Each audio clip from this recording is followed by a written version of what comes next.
आप सभी लोगों को मेरा शिव वंदन। कैसे हैं आप सभी लोग? आशा, उम्मीद और विश्वास तीनों ही रखती हूँ कि आप लोग बहुत अच्छे होंगे।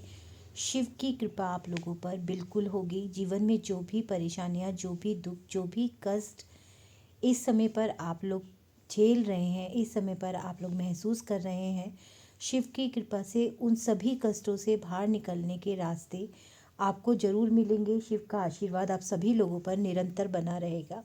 जैसे कि आप सभी लोग जानते हैं कि 2024 विदा हो रहा है और 2025 का आगमन हो रहा है, और हम हमेशा यही चाहते हैं कि हमारा आने वाला साल जो है, बीते हुए साल में जो भी परेशानियां, जो भी दुख, जो भी तकलीफ़ें हमने सही हैं या जिन भी तकलीफ़ों से हम गुज़र रहे हैं, वो सभी तकलीफ़ें हमारे आने वाले साल में बिल्कुल भी ना हो। हमारे जीवन से निरंतर परेशानियां ख़त्म होती चली जाए, और इसी एक कोशिश में आप लोगों के साथ निरंतर मैं भी बनी हुई हूँ।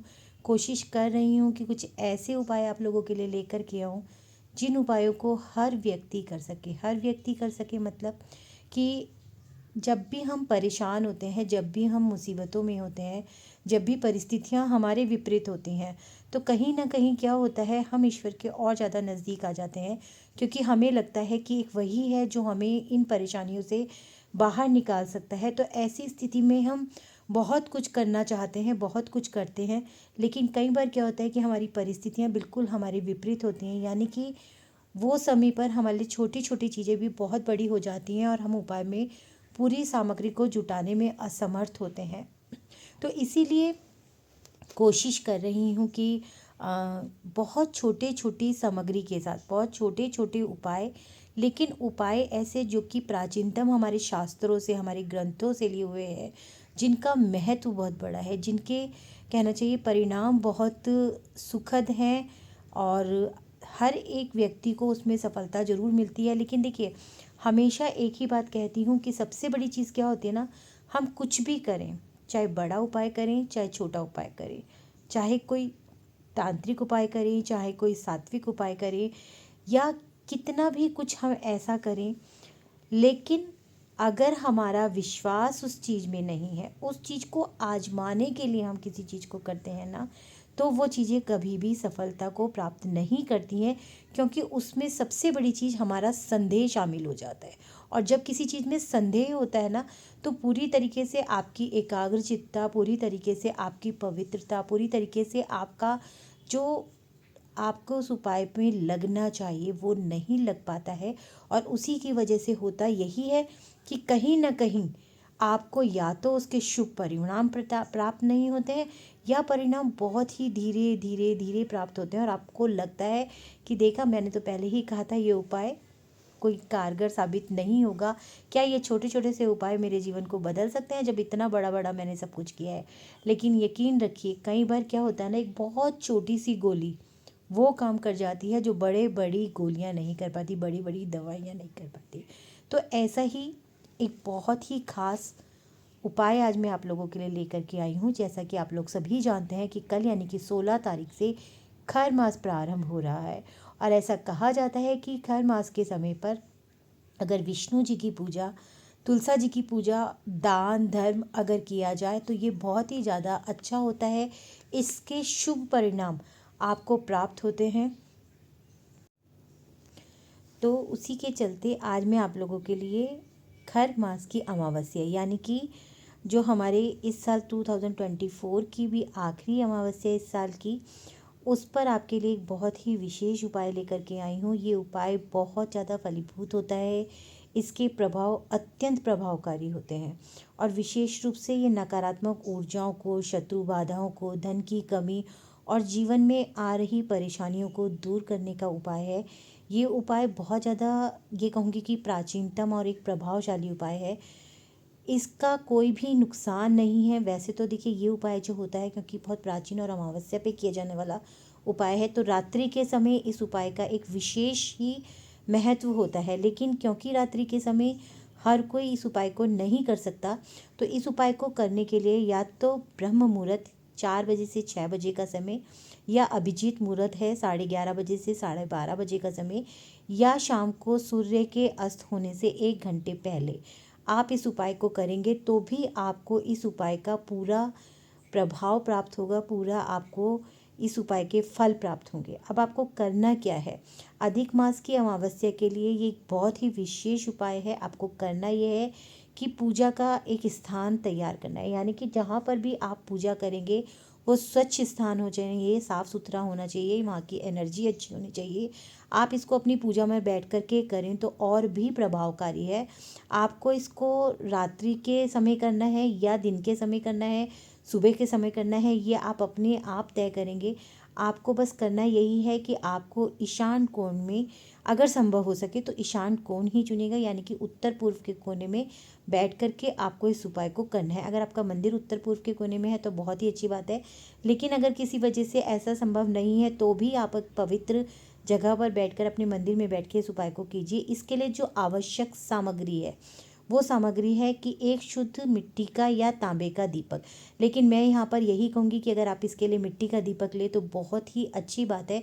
और वो मिट्टी का दीपक अगर आप अपने घर की मिट्टी को लेकर के खुद दीपक बनाते हैं और उस दीपक को आग पे तपा करके पक्का कर लेते हैं और उस दीपक का आप अगर प्रयोग करते हैं तो ये और भी ज़्यादा लाभकारी सिद्ध होता है। सरसों का तेल आपको चाहिए, रुई की बाती चाहिए, थोड़े से काले तिल चाहिए, शुद्ध काला हकीक पत्थर। ये हकीक जो पत्थर है बहुत महंगा नहीं होता है।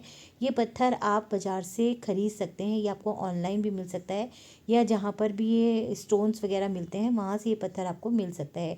लेकिन अगर किसी वजह से पत्थर नहीं मिलता, लेकिन देखिए वैसे तो मैं यही कहूँगी कि कोशिश कीजिए कि ये पत्थर आपको मिल जाए। लेकिन अगर किसी वजह से ये पत्थर नहीं मिलता है तो आप एक अपने ही घर के एक पत्थर को लेकर के अच्छे से धो करके शुद्ध कर लीजिए और मन में इस भावना के साथ कि मेरे पास जो ये पत्थर है ये काला हकीक है और इसके पूरे वही प्रभाव मुझे प्राप्त होंगे जो कि काले हकीक के होते हैं। काले कपड़े का एक छोटा सा आप टुकड़ा लेंगे, आपको 4 नींबू लेने हैं, काला धागा लेना है, थोड़ी सी हवन सामग्री लेनी है, एक जटा नारियल लेना है, सिंदूर और हल्दी लेनी है। भगवान विष्णु और देवी लक्ष्मी की प्रतिमा हो, तस्वीर हो, जो भी आपके पास उपलब्ध है आप वो ले सकते हैं। अगर आपकी पूजा में पहले से ही है तो और भी अच्छी बात है।